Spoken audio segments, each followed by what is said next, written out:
Today on With the First Pick, keeping it simple, doing a live mock draft version 7.0.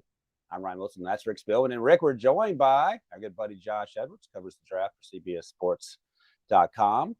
And mock draft simulator, we've done this several times before. We're going to do the picks live. Next week, Rick, great news. We get back to regularly scheduled With the First Pick programming. I will not be in Las Vegas. I will not have these curtains behind me, Lord willing. And that'll be it looks like my shirt. Can you bring one of those curtains home? I can make a shirt out of it, maybe. I was going to say, it's like this, and the shirt. Josh has brought some sensibility to the With the First Pick dress code. Josh, quickly, how you doing? I haven't seen you in a little bit. Doing well. I'm a little confused because I don't know how many days there are until the NFL draft. I'm not used to this setting that you have in the background. So, yeah, it sounds like you and Debo have had a good time in Las Vegas. It'll be good to get everybody back together. Yeah, I won't talk about Debo's personal life on air, but I mentioned some things that Rick didn't believe, and I'll just leave it at that. We are less than 80 days away from the NFL draft. We'll get the old tote board back up here, Rick, so you can know exactly next week. All right, let's get to it. We're going through the picks. I pick first. I think Josh is second.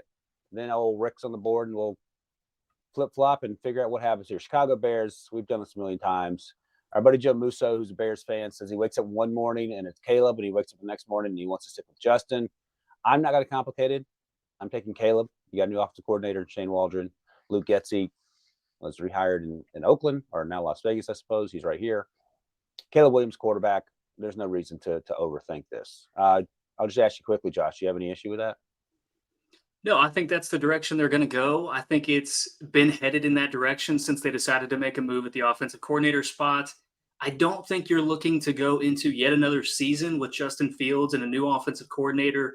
No more clarity on the position. I think this is an opportunity for them to reset both the salary cap and just get another look at one of these other quarterbacks. And they're going to be able to get a good return on Justin Fields as well. So it's not like if you don't trade this pick, you're not going to be able to get anything in return. They should still be able to get a fairly high draft pick, whether that's day 2 or possibly late into day 1 pick for Justin Fields.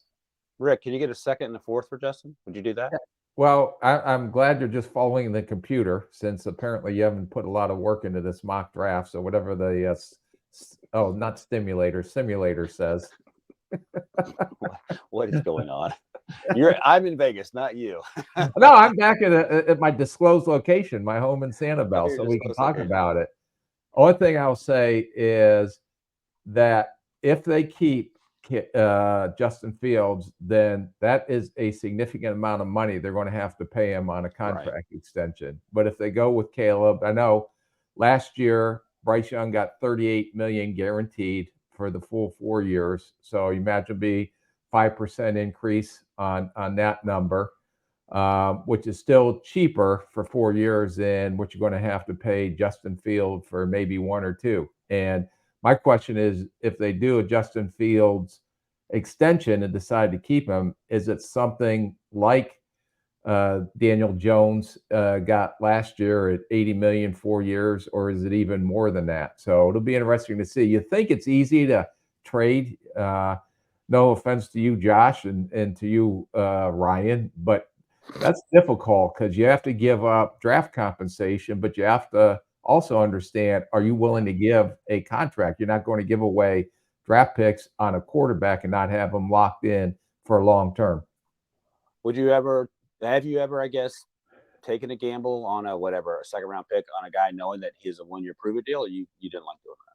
Well, that's the philosophy that you have to discuss in the front office and with the owner and with the coach, especially at this position. Okay. All right. Still didn't get an answer. Second and fourth for Justin Fields, but I'll assume you. I think you would get more than that. Oh, okay. All right. That's what I was looking for. You were too busy yelling at me and Josh. All right. I didn't yell at Josh. I haven't seen Josh. I don't know what the hell he's been doing. But I see you, and you like Super Bowl. You're in Vegas. You're everywhere. Rick, I cannot wait to come home. I'll be honest with you. If I've said it once, I've said it a million times. I don't think I was built for Vegas. Like, Vegas is too much going on, overstimulated. Well, it sounds like it. You'll sound a little nasally today. Josh, you're up. You have a second pick. Washington's on the clock. Just for disclosure, apparently I am still banned from talking about this pick. So, you can Josh, whatever you say, do not ask me my opinion, because I will get raked over the coals for if I give an opinion on what the Commanders are going to do. Yeah, I just want to say that my personal beliefs do not reflect on the Washington organization either. They're not paying me for that opinion, so I'd just like to clear that up right off the gates. But with the number 2 overall selection, I will be taking North Carolina quarterback Drake May. It kind of flip-flops for me on a weekly basis between him and LSU's Jaden Daniels, but I think Drake May just has a little bit more upside at the position. Somebody that's going to be able to give that organization a clean slate at the quarterback position. All right, Rick, I won't ask you about. I could give my personal opinion, by no reflection will it have any bearing on what direction the Washington Commanders are going to go. Okay. So, but we'll move on to my pick.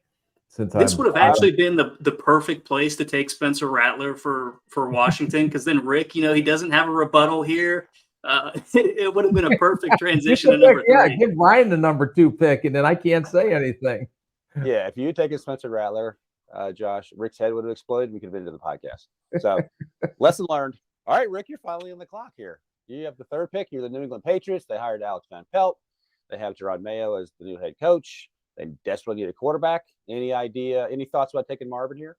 Well, you have to remember that this can change once free agency hits, and once what if they trade for a quarterback or they go out and sign a veteran quarterback? And that can change, because I am having a very difficult time passing up on a future Hall of Famer, in my opinion, Marvin Harrison Jr., who is the safest, most talented player in this draft that has the least amount of holes. So, but assuming that they do not do anything via trade or go out and sign anyone in free agency as of today, you have to take Jaden Daniels, because they can't go on with where they're at right now at the quarterback position. So, but God, this one was hard for me because it's tough to pass up a Marvin Harrison Jr. So I just threw you, Ryan, who has the next pick, the gift of the century. Oh my gosh, we all just let out a huge sigh of relief. I'm not getting fired yet as the general manager of the Arizona Cardinals. Don't worry, me and my role as a scout in the corner, I'll try to accomplish that as but this one I couldn't do. A lot of scouts in the corner here in Las Vegas this week, so I have to keep my head on a swivel. I'm taking Marvin Harrison Jr. There's no question about it. Kyler's the guy. I would have taken an offensive lineman here otherwise. Ain't got to worry about that. Come on down, Marvin Harrison Jr. We need playmakers. Now we have one. Next up, Josh, you got the Chargers. Now it becomes very, very interesting. What's going on? Let's go, scout in the corner on the other side of the room. So with the number 5 overall selection, I'm going to take Georgia tight end Brock Bowers. What? Yeah, Jim Harbaugh's passed with the tight end position. I think this is an area where they could possibly look to address that position, especially when you're talking about Mike Williams, Keenan Allen, their contract situations going into this offseason. Los Angeles, they're like $50 million in salary cap debt at this point, so they're going to have to shed some salary cap space. I think bringing in a guy like Brock Bowers is going to negate some of that loss a little bit, where they otherwise would have seen, Quentin Johnston, Josh Palmer, some of those guys getting some very significant reps. Hey, Rick, what's your conversation like Malik Neighbors versus Brock Bowers, if we're not even talking about offensive line here? Yeah, no, the only thing is Brock Bowers is another unique talent that can fill the gap of a slot receiver / multiple roles. There's no question about his playmaking ability. But with Jim Harbaugh taking over as a head coach, and he's hired Greg Roman, I guess, Josh, my question to you, are you envisioning him as like a Mark Andrews in this offense? Because Greg Roman is known that he wants to run the ball.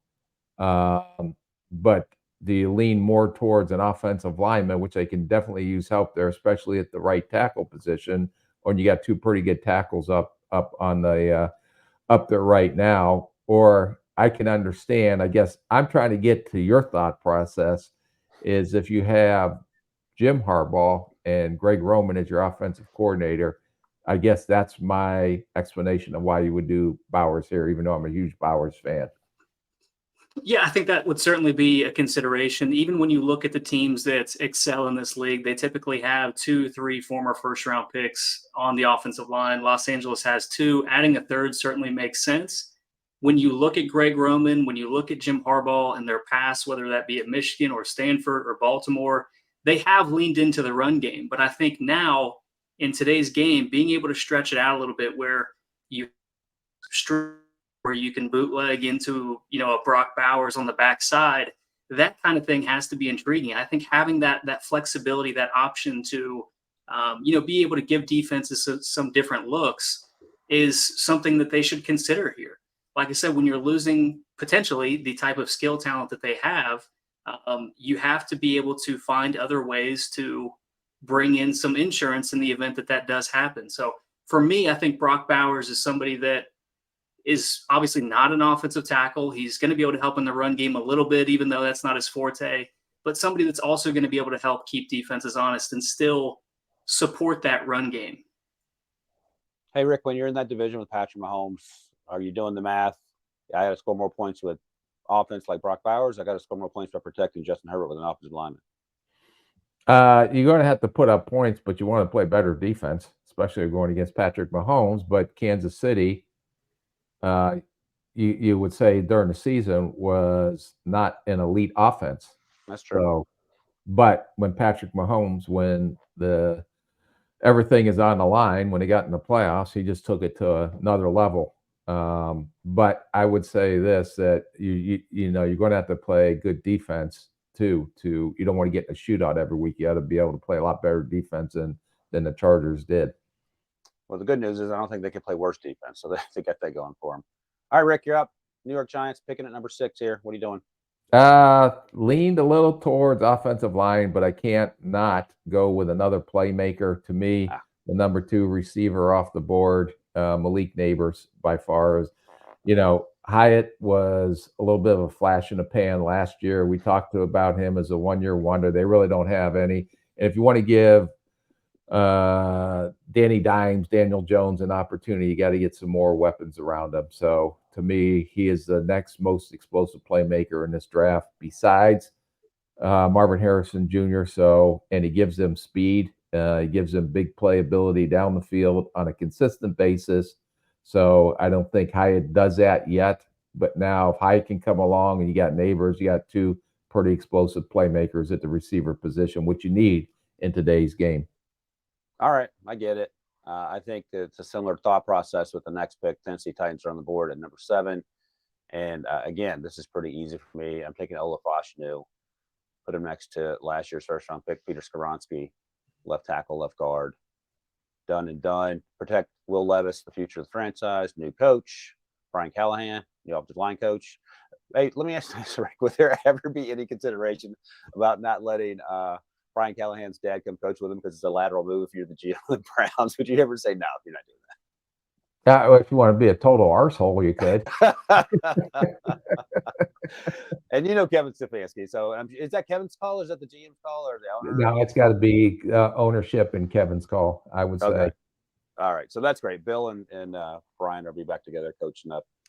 Brian's first job as head coach, and Bill's been offensive line coach forever. But Olafashnu there. All right. Are you up, Josh? You have number 8? Yes, you do. All right. The Falcons. New coach Raheem Morris. Do they need a quarterback? Do they need help on both sides of the ball? They don't need any help at the skill position player. What are you doing? Well, I think this could possibly be one of those potential Justin Fields landing spots. They've gone the rookie quarterback, young quarterback route over the past couple of years. They've got some young skill talent, a good offensive line. The defense still needs some improvement here. So I'm going to go with Dallas Turner, the edge rusher from Alabama. I think this is a team that's probably looking in the veteran quarterback market as opposed to throwing another young quarterback out there. So for me, I'm going to look at the other side of the ball, get a pass rusher that's going to be able to impact what the other team is trying to do on Sundays. All right. I'm clearly, Rick, Josh watches the podcast because we went with Dallas Turner, so he wouldn't have to hear any pushback if it were Latu or Jared Verse. So credit to Josh for that. You have any thoughts on that? You okay with that? Yeah, no, that's a no-brainer to me. They need another edge pass rusher, and to me, he's the probably safest pass rusher I don't know with Latu and the injuries, which could come into consideration there. But I would definitely go with Dallas Turner, who I think is an explosive edge rusher. All right, we've talked about this Bears picking number 1 to death already, and whether it's Caleb Williams or if they try to trade down and get Marvin Harrison Jr. and then get a defensive end edge rusher with their next pick at number 9. I took Caleb 1. Rick, I've been fired between picks 1 and 9. You have now been hired as the GM of the Bears. What are you doing? Yeah, I have to get more playmakers, whether it's Caleb or Justin around him. And to me, this is a no-brainer as well. So Roma Dunze is my pick to go around with DJ Moore. Now you have 2, I think, elite type receivers to whoever that quarterback is to continue to build that offense. All right, next up, the Jets at number 10. They could use wide receiver help. Top 3 wide receivers are already gone. Brock Bowers is gone. So Aaron Rodgers is coming back. And we'll see what 40-year-old repaired Achilles looks like for Aaron Rodgers in terms of how sustainable that is. But to help him do that, I'm taking Joe Alt, left tackle out of Notre Dame. We'll see if he plays on the left or right side once he gets to New York, once we sort out who's healthy and who's coming back. But Joe Alt is a pretty easy pick. Last week, there was some buzz, Rick, that Joe Douglas, the GM of the Jets, is high on Fuaga, who we saw there out of Oregon State, who had a good week. Would you be shocked if Fuaga went ahead of, say, Alt, for example, if he's here? I would, because they need a left tackle. I don't know how you can pass up a left tackle. Fuaga, I think, is projected to potentially go inside a guard or right tackle. But how can you pass up, to me, a very safe, legitimate, stay healthy 10-year starter in the league at left tackle? This is a no-brainer. All right. I think Debo's internet might be lagging, so we'll wait on that. But there it is. Debo's trying to hit the button on Joe Alt. We got it. All right, Debo, hit the commercial button. When we come back, we'll get to pick 11 here. And who's on the clock at 11? Josh is on the clock at pick 11. We'll talk about that and what the Minnesota Vikings are going to do right after this. A game so big. Super Bowl 58 is going to be absolutely epic. One day of coverage just won't cut. It's on TV. It's all things Super Bowl. Super Bowl 58 Vegas. Vegas, baby. All week long. You do not want to miss this. On CBS Sports Network. All right, Josh, picks 1 through 10 are in the book. Pick 11 is up. The Minnesota Vikings. What are you doing? Well, first and foremost, they have a very big decision to make this offseason with the future of Kirk Cousins. That is going to ultimately determine what they do, what course this franchise is on over the next couple of years. I happen to think that they will have a hard time finding a better option than Kirk Cousins for this upcoming season, even coming off the significant injury that he suffered this past year. Marcus Davenport, Danielle Hunter, both potentially entering free agency. So for me, I'm looking at that defensive side of the ball. I'm going to go with Jared Verse, the pass rusher from Florida State. He doesn't carry the same medical concerns as Laiatu Latu. I'm not privileged enough to know what those medical reports look like. So for me, Jared Verse is a little bit safer and somebody that I'm going to take to reshape that defensive front. Hey, Rick, I'm going to ask you a question. So squeeze the squeeze ball extra tight. On HQ on Monday, producer Noah had me do one of these mock drafts. And at pick 11 here, my CB1 to the Minnesota Vikings was Quinyon Mitchell. What do you think of that? No, he had a great Senior Bowl. So I think the story will be told as we go through this pre-draft process. But he definitely, I think, opened enough eyes down there to have him in consideration as talk about CB1 off the board. 11 wouldn't be too high for you, just generally speaking at this point in the process? I think it's, the guy that I didn't know was completely ready yet, but he'll go in the first round here. Terrion Arnold, who I think has the most upside and the most athletic, just still a little raw, but the way he finished the season, I think he had 4 interceptions since coming out of that bye against Tennessee. So he is a very talented receiver or corner. So I think it's going to come down between those two, in my opinion. Okay. All right. So a little preview there. Next up, Denver Broncos. Rick, you are the GM. What are we doing? Can I throw? We ready to like get this kind of party started a little bit? It's kind of been boring through the first 10 picks. Spice it up. What do you got? I am going to go with JJ McCarthy. Oh, jeez. All right, let me start it. here. Why Sean Payton doesn't do rookie quarterbacks? So start there. I'm just saying, I think I don't know where Russell is going to be back or not. Stidham played okay. They need to get another quarterback. I know he didn't play in a pro style offense, didn't have the gaudy numbers, but he's a winner. And I'm going to go out on a limb and say that JJ McCarthy goes after we get through this pre-draft process before any of the other quarterbacks. All right, Josh. Josh has been on the JJ train going back to the fall. So, Josh, you like this?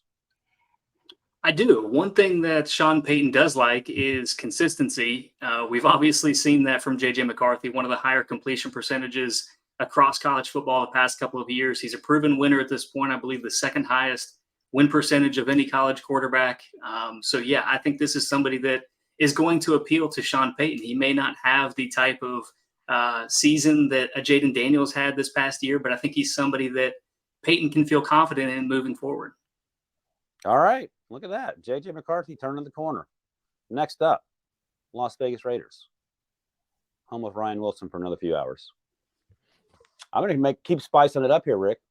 I'm not taking a quarterback, even though we need a quarterback. I'm going to take Byron Young II, the defensive lineman out of Texas. What are you making a face for? I was hoping he would slide. Murphy. Who did I say? Byron Young? Yeah, I don't know who Brian Young is. He came out a couple years ago, but whatever. Right? I understand you've been on the road for 2 weeks. You sound like you been up all night with your nasally nose today. Yeah. Byron Murphy II. I called him Byron Young for months now. When we meet him in person, I should probably make a point not to do that. I'll do that. Yeah. He's probably 5'11", though, Rick, if my math is correct when I say yeah. You're great at estimating heights when guys, hit their head on the ceiling in the convention center. Oh yeah, you got to be at least 6'2", 6'3". Byron Murphy II had a great season for Texas. We saw his teammate, 340-pound Devondre Sweat at the Senior Bowl, a different type player who probably ends up going in day 2. But I think he gives him a little juice inside. You got Max Crosby. Malcolm Cooch, got some things you can work with here. All right. Things are getting spicy. Next up, Josh, you have the 14th pick, which is the New Orleans Saints. The Saints, for me, have been one of the more difficult teams to project in the first round just because there's not a whole lot of glaring needs, and the ones that they do have don't really align with the prospects that are typically available in this range or at least deserving of consideration. So for me, I'm going to go with UCLA pass rusher Leatu Latu. New Orleans has always valued a little bit of a rotation at the edge rusher position. You've got Carl Granderson, who had a good year but was dealing with an injury. You've got Cam Jordan. Leatu Latu is somebody that can give them some hope at the position for the future. I like it. And I like the idea of pairing him with Brian Brzee, who I wasn't necessarily high on last year, but he was working through some things and he flashed. We talked about a lot in the fall. So him on the inside, and then you had Latu on the outside. Rick, I'm sure the medicals are going to be a concern there, but if he's healthy, watch out. All right, next up, Indianapolis Colts 15. Mr. Spielman, what are you doing? No, this is a no-brainer. They need corner help right off the bat. So I'm going to go with Terrion Arnold. Like I said, he and Quinyon Mitchell are the 1A, 1Bs on how this all. So I think he has the most upside, the most athleticism. Great kid, fine young man, as you'd like to say, Ryan. Spending some time with him, and I think he's going to be a really, really good pro. He's just not even touched the ceiling of where he can be, and I think once he gets to the NFL, he's going to really take off. All right, I'm not going to argue with that. And the mock draft that I did for HQ Monday, I had Terrion Arnold right there where you penciled him in. So it's great that we're thinking exactly alike. That must make you feel incredibly happy. All right, Seattle's on the clock. I'm going to be on the defensive line train here. They're losing some guys. Well, some guys are free agents, so that happens. Leonard Williams, Mario Edwards. They have a few guys on the inside that provide depth to the interior defensive line. There, Debo knows what's up. Johnny Newton out of Illinois. I have him going behind Byron Murphy II. Is that plausible, Rick? Because we haven't talked about Johnny Newton because we haven't seen him in person, but he was really good in the ball. Yeah, no, he is he is very solid across the board in everything he does versus the run, plays with high energy, he can rush the passer inside. Not unique, but a very good football player that's a 3-down nose tackle. Okay. I thought you had another thought there. Okay. No, I like it. All right. Next up. Pick 17. And this is the Pete Prisco Memorial pick. Goes to Josh Edwards. What are you doing for the Jacksonville Jaguars? Consistently, I have said that I want Jacksonville to take some offensive talent here, whether that's the offensive line, whether that's the skill talent, because this is a very important year for Trevor Lawrence and that Jaguars organization. Falling short of the hopes this year is simply unacceptable. So for me, I value Quinyon Mitchell more as a player. So I'm going to go in that direction here with the Jacksonville Jaguars pick. I think he's got the height, he's got the weight, he's fast, he's got the production. The only concern is the level of competition that he's faced throughout his career, but you saw what he was able to do at the Senior Bowl this past week. This is a guy that checks all the boxes for me. I think he's only going to continue to rise throughout this process. Yep, no, I think that's right. Rick, you froze for a little bit. You quit talking so quickly. I thought something happened, and then you were frozen on our screen. I thought Weekend at Bernie's was happening in real time. Are you okay? Yeah. No, I just saw a bunch of spinning wheels. It was amazing. What happened? Are we on the clock yet? So Josh took Quinyon Mitchell. Devo also, I think, was in the freezer. I think we're all good there. There we go. All right, now we're catching up. The old internet, tricky thing. Next up is the 18th pick. And Rick, you're Duke Tobin picking for the old Cincinnati Bengals here. Pick 18. What do you like? I could lean towards another corner here. I could lean towards a receiver because of Higgins coming up and Boyd coming up for them. So I can see them going receiver here, but they continue to try to spend money on the offensive line, haven't had any solutions. So I'm going to go with J.C. Latham. Oh, I love it. I was going to bring him in at play tackle, come by and swing back and get my receivers later because I think there's a lot of depth in the receiver class. I think he was the next tackle for me, and he's still sitting there. I think it's a no-brainer to help the offensive line. He's a day one plug-and-play right tackle for him, starter. I like it. I like it. I like it. All right. Next up, Los Angeles Rams, pick 19. I'm going to get crazy here. We're doing saucy stuff. Let's do something else saucy. And Rick, I think you'll appreciate this pick because you didn't quit talking about this fine young man last week in Mobile. I'm taking offensive lineman Jackson Powers Johnson out of Oregon, LA Rams. Look at Rick's face. I got him. Josh. I'm just crushing him with my picks right ahead of him. Are you happy about that, Rick? Yeah, don't touch my guys. Hey, this Josh, is when I would throw my squeeze ball against the wall during the draft when some idiot and moron would take one of the guys that we coveted. Idiot and moron. Josh, did you like Jackson Powers Johnson coming into last week? Yeah, I mean, he definitely grew on me throughout the process. I think he's just a really consistent player, somebody that's got a really sturdy base to play along the interior. So I think it's a solid pick here for the Rams here in the first round. Yeah, so Devo's having fun here. Browns fan Josh gets to pick for my Steelers here at pick 20. Give me are you going to, let's see, who's I don't want to call out anyone as the worst player in the draft, but are you going to take that player for the Pittsburgh Steelers? Yeah, in the bottom right there, it's the long snapper position. Some really good ones in this year's draft class. Devo clicked on it. William Moe from Georgia. A lot of good options at the long snapper position. No. Josh, 1 second. Marcus Ortiz out of Nebraska is the 813th prospect, the long snapper there. So you could give him – shout out to Marco. Devo with the joke. Sorry, go ahead. I'm trying not to get fired, so I'm going to take Oregon State offensive tackle Talise Fuaga here to to play on the right side. He's played right tackle. Broderick Jones played right tackle for the Steelers this past year, but he has experience playing left tackle at Georgia. So I'm putting Jones back on the left side, Fuaga at right tackle. I think this is a scenario where Pittsburgh's probably going to lean on the run game as they have throughout their history. Najee Harris, Jalen Warren, I think they're going to be very happy with this pick. So Rick is going to pick 21 after we take a break here, but we just took two great offensive linemen that he was probably eyeballing. So I'll be interested to see what he does when he picks up the squeeze ball from across the room right after this. Caught by Kelsey for the touchdown. The 49ers are going back to the Super Bowl. The champs are still in it, headed to Vegas.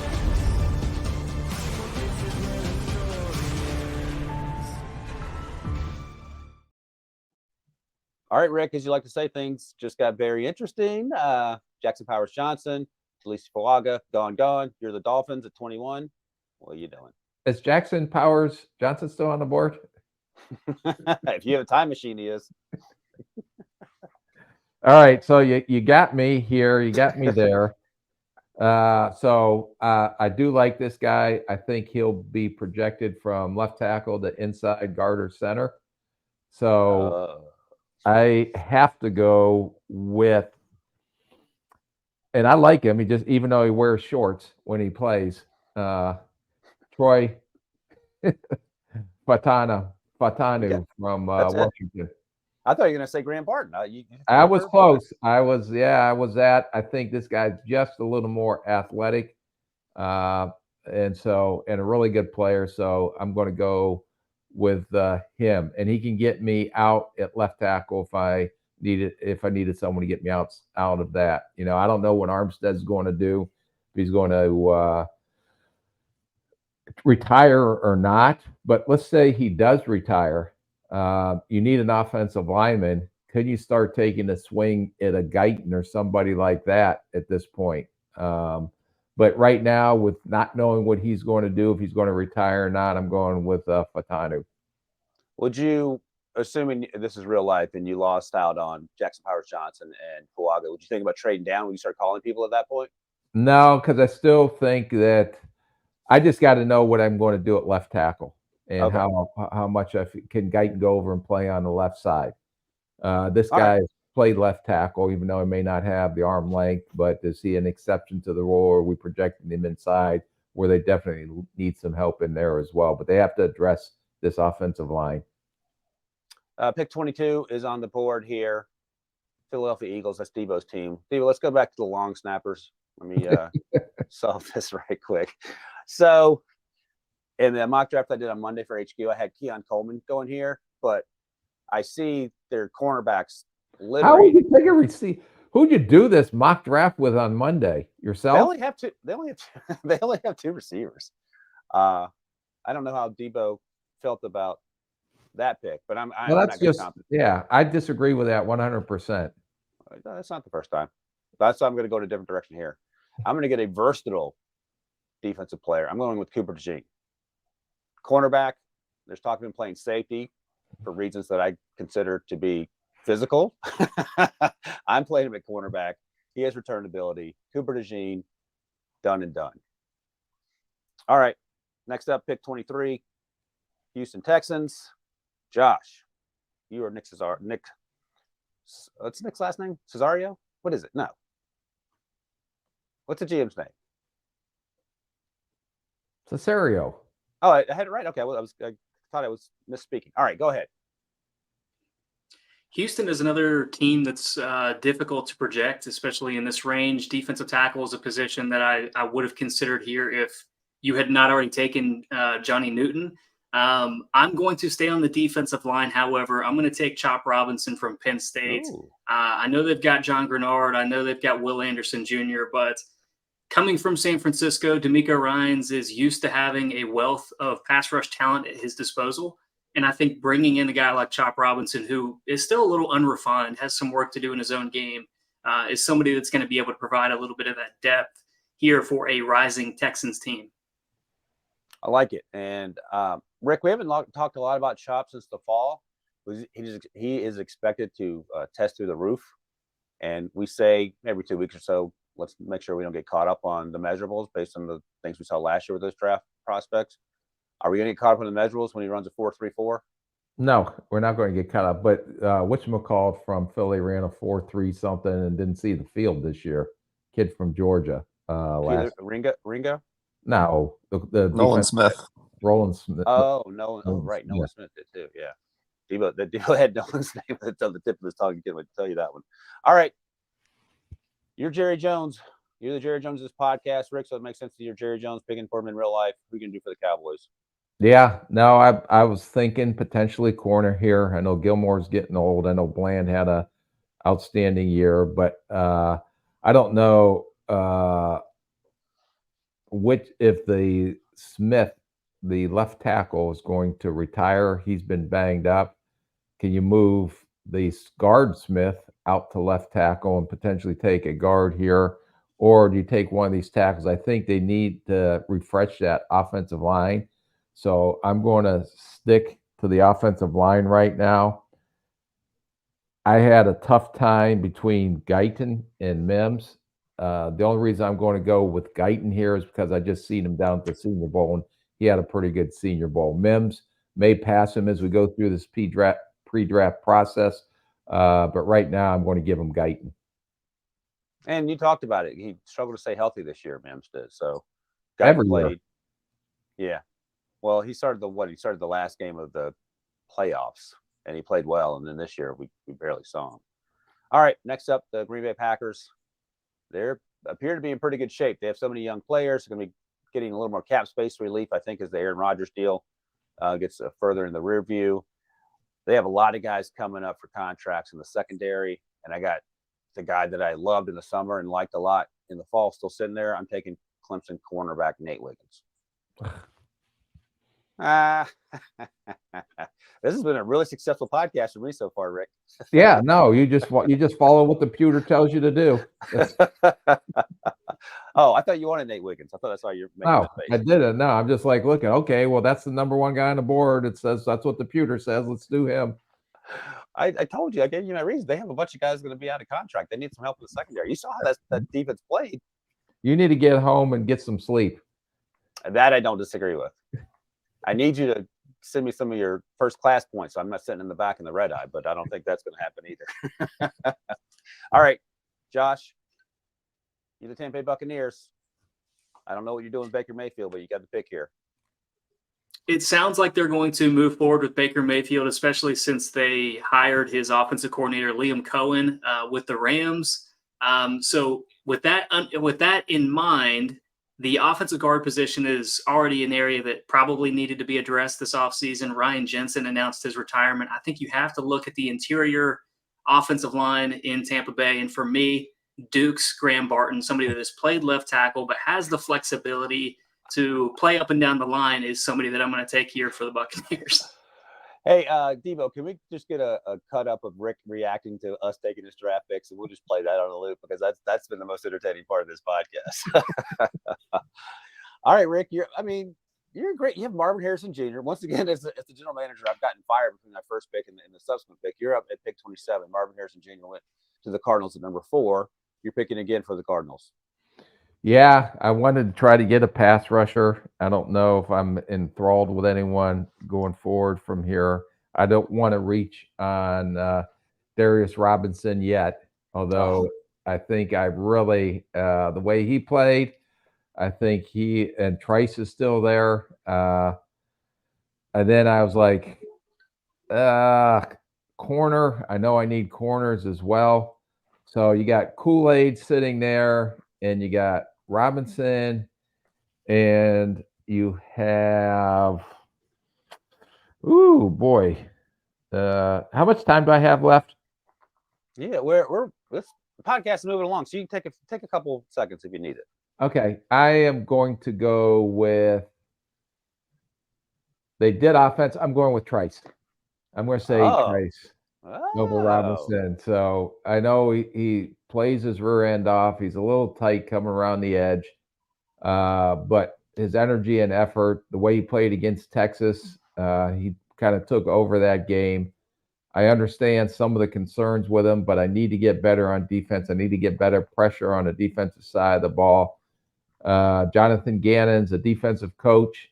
Okay, I got my Hall of Fame receiver. Let me get something to help our defense, and I would go with Trice. Okay, I like it. I like it. All right, next up, Buffalo Bills, pick 28. I'm on the clock for the Bills.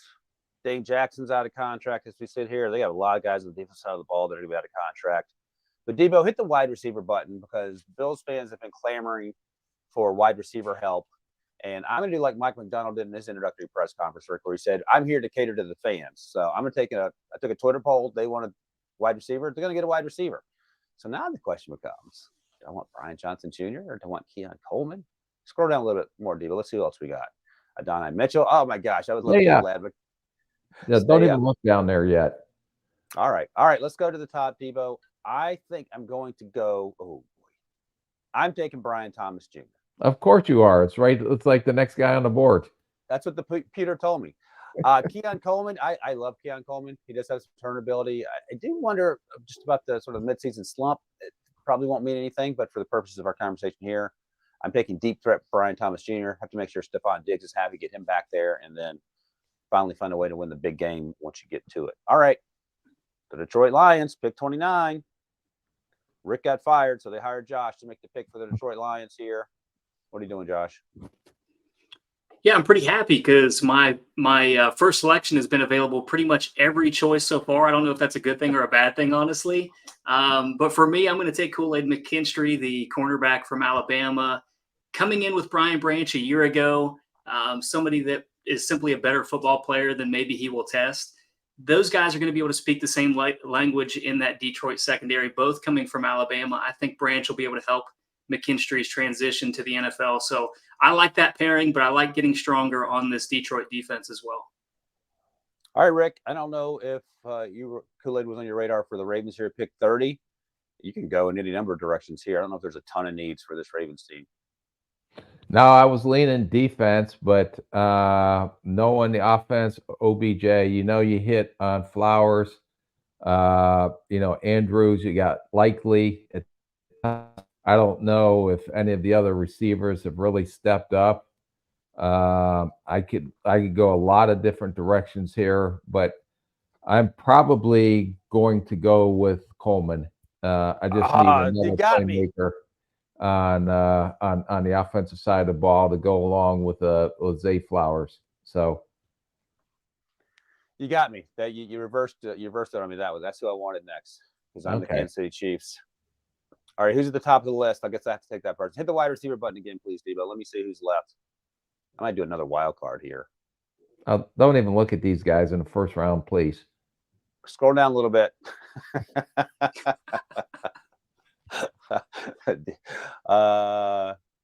Xavier Leggette's there. Tez Walker. That's where we stop. We don't go any further than Tez Walker. All right. Hit the main button again, too, Debo. Offensive line is also a possibility here. So Jordan, Morgan, or do I want Amarius Mims? So I trust Amarius Mims. Rick, I'm going to call you as someone who's a GM on another team. I need your advice before I hit the button. Should I take Amarius Mims here or should I go with a white? Oh, okay. Never mind. You know what, Debo? Patrick Paul, Houston. Done. Take him. Oh, yes. No. Don't do that to yourself.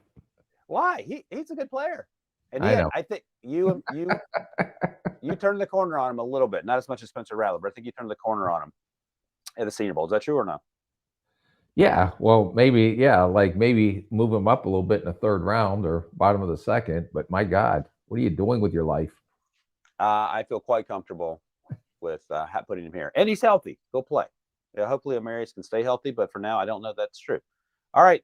We're at the end of this thing. Josh, you get the final pick here. You are the San Francisco 49ers. I started to sweat a little bit there when you were mentioning Amarius Mims because that's the direction I'm going to go here with the number 32 overall selection. I think he has a talent that is, worthy of being considered earlier in the first round. Obviously, his availability is going to be a question for any team this year. The medical reports are going to be important in Indianapolis, but this San Francisco team, they need to reinvest in that offensive line. You've got Trent Williams, but Mike McGlinchey is gone. Let's put some more draft picks along that offensive line. And for me, Amarius Mims was the best available. So quickly, that's it. We're in the books here with the draft. There was 4 quarterbacks, none taken after you took J.J. McCarthy at pick 12, Rick. No Michael Penix Jr., no Bo Nix. So that was very interesting to quote Rick Spielman once again. Rick, quickly, grade my draft. Whatever the pewter says. Why don't you have the pewter grade it? Because that's all you took was whoever was on top of the list on the pewter. I thought that's how they did it in real life. Don't you guys just hit the button? Yeah. No, we just spent millions of dollars trying to put a draft board together when it's very easy to just use Devo's draft simulator and just take whoever pops up there. You had invested millions of dollars, and we invested 45 cents in a cardboard box that tells us how many days are to look. That's why we am hitting the pewter button. All right, that's it. That's it from Las Vegas for me. Next week, I'll be back in the home studio, ready to do that. Thanks to Josh for joining us. Hey, Devo, when do we start in these 3 days, or 3 weeks, I should call them? When are we going to expand the podcast schedule? Combine week. Oh, gosh, that's coming in a few weeks. So Rick and I will be there. Josh will be there. Might even have a producer Devo appearance. So look for that stuff. But in the meantime, thank you guys for watching and commenting and liking. And thanks to Devo for producing. Thanks for Josh for joining us. Thanks to my guy Rick. We'll see you guys next week.